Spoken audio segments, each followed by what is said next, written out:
Hello, investors. It's Don Vandenbord, Chief Investment Officer with Revere Asset Management. Today is Thursday, March 28th, 5:05 p.m. Eastern Time, coming to you from St. Augustine Beach, Florida, with the quarter end edition of the Revere Market Insight video.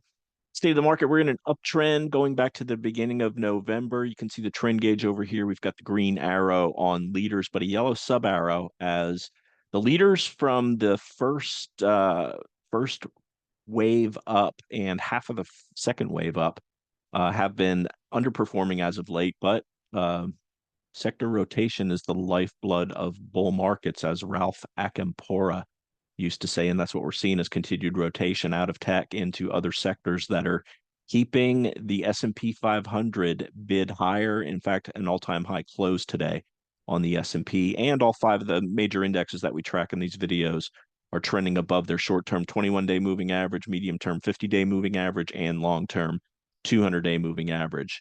So what happened today? It was kind of a snooze fest, not a whole lot going on. It seems like all the trades got made on Monday and Tuesday, or Tuesday and Wednesday.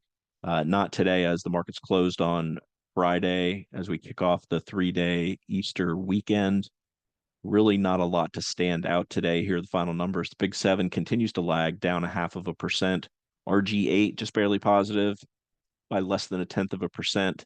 To the downside, inside of that RG8 is FFTY, and this is again indicative of how leaders are underperforming. FFTY down about 0.5%.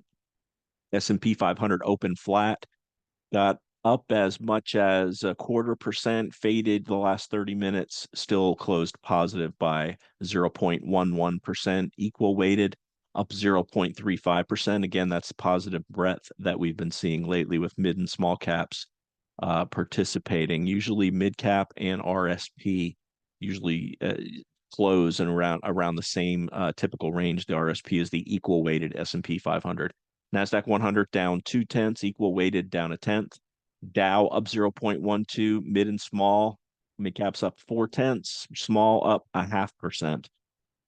Global diversified 60/40 just barely negative. In-house GROTECTION up 0.16%. The laggards in the portfolio continue to be some things we've held for a while that we have big gains on. But we've also got newer bullish cooperation from some of our recent holdings. We'll talk about that when we get into the tail of the tape. Let's start off with the S&P 500, and you can see here, if you look closely, we did pop to a new all-time high today before pulling back slightly. I'll look at a 15-minute chart here. You can see this 52.61, the prior high, and we surpassed that before pulling back into the close. Very tight action to follow up the strong buying into the close on Wednesday's session, which offset the strong selling into the close on Tuesday's session. Back to the daily chart and the NASDAQ 100. Looking like it's setting up a little bit of a bull flag here, but the fact that it hasn't made all-time highs is indicative of the lack of relative strength or the presence of relative weakness, which you're seeing here. Relative strength actually peaked on the NASDAQ 100 in mid-January, and although the chart continues to show it trending higher on a relative basis, the S&P 500 is outperforming it. Let's go to the Dow Jones Industrial Average, which hit new all-time, not quite all-time high. I think it's an all-time high close today, though, up 0.12%. Mid-caps definitely with an all-time high close here, up 0.36%. And IWM fighting to break above this 210 level. If you look at a weekly chart, Connor did a nice dive into small caps and how they look like they want to go higher on the podcast, which will be out on YouTube later today. And you'll get the email if you're on our email list. It'll be available Saturday. But IWM, you can see breaking above some recent resistance. Went back to the well on, we got stopped out several times on this choppy action of small caps, but repurchase it today in GROTECTION. Let's go to the VIX. VIX was slightly elevated today, up a little bit, up 1.8%, but still below the key markers that we want it to be. The dollar, mild strength today. You can see not a high going back 4 weeks, but breaking above this little consolidation that was formed late last week and during this week. That's again not a good sign, but the market's thus far fighting it off, and also fighting it off. Uh, Gold and gold and silver stocks typically move opposite to what the dollar's doing, but they're moving in sync right now. GLD up 1.3%, GDX up over 2%, and silver up over 1%, bouncing at the 21-day moving average. Bitcoin uh, closed near the lows of the day, but still up 3.3%. On the bonds, tight range here. Broad bond index down narrowly, meaning yields were up narrowly. Here's the long end TLT, slightly lower, 30-year bond, slightly lower. Remember, this closes earlier than the ETF trades, and the 10-year.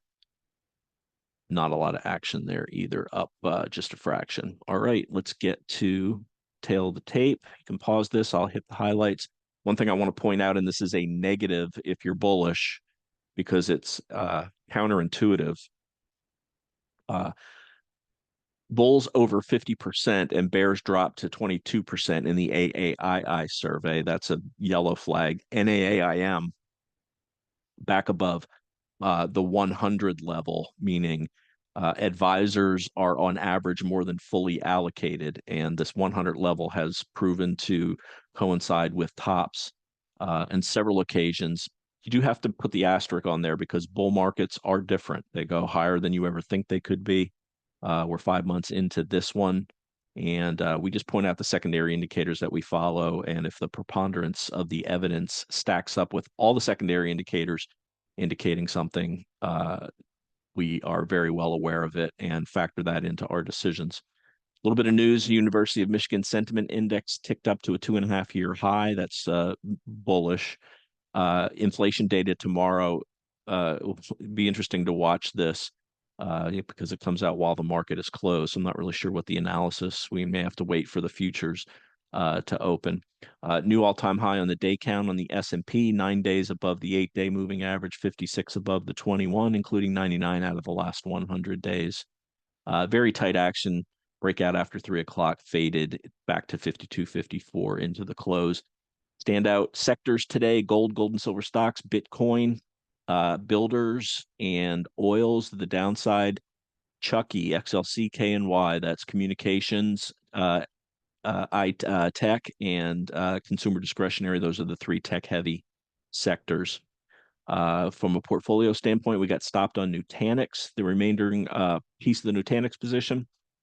For a small loss. Weatherford, we did not really offensive, not really defensive selling today, but we've noticed that liquidity, we usually have a hard threshold of $100 million. This ticked below it, and it was trading very thinly today. We just wrapped our profits up, and I'm not comfortable trading illiquid stocks because you have to get out of them. It's like everybody running to the exit. If somebody yelled fire in a crowded theater, you don't want to be stuck with that. So we worked our way out of that position, booking about a 10% gain on that. And we did buy UWM, as I mentioned, the small cap. This is the 2x small cap index. Bottom line: quiet day to close the quarter. Small and mid caps higher on the day. S&P, Dow, mid caps all-time high or all-time high close today. Let's take a look at what's in the portfolio, and then we're going to wrap it up for the 3-day weekend. NVIDIA, tight action today, above the 21-day moving average. The 8 EMA, the ultra short-term moving average, has rolled over. Still our biggest position, our second biggest position, FCX, a good day today, breaking higher, up 2.5%. Uber, which we trimmed, couldn't get back above the 21-day moving average. And this is, I've been pointing this out, this lack of relative strength in these leaders. They're going sideways, they're forming constructive bases. Relative strengths are just not there. But luckily things like FCX, gold, Bitcoin, those are carrying the torch for our portfolios. Here's Weatherford, WFRD. Just love the way this trended very nicely above the 8-day moving average. First close back below the 8 today, and relative weakness.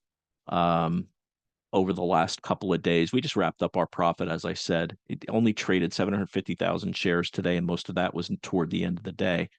It was tough sledding getting out of it while we were trying to sell it, and that's just something we don't want to deal with.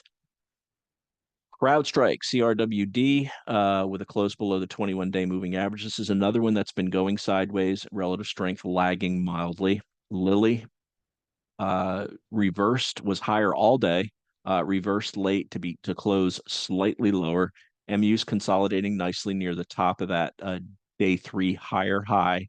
And finally, GPS gap, pulling back nicely to the 8-day moving average on lighter volume than this massive volume move up that it saw. Nutanix, which we got stopped out of, will show that also. Couldn't reclaim the 21-day moving average, and with that, we sold half yesterday and got rid of the rest of it today. Just about break even, very tiny loss. That's going to wrap it. As always, like to hear from you. The email is don@revereasset.com. The phone's 855-REAL-WEALTH. That's 855-732-5932. If you're interested in becoming a client, you can email my partner, Dan Stewart, dan@revereasset.com. Our flagship portfolio is named GROTECTION because it has a dual mandate, and that is to grow assets during market uptrends and protect them during market downtrends. And now's the time to come on board at Revere. Bull markets make a genius out of everybody.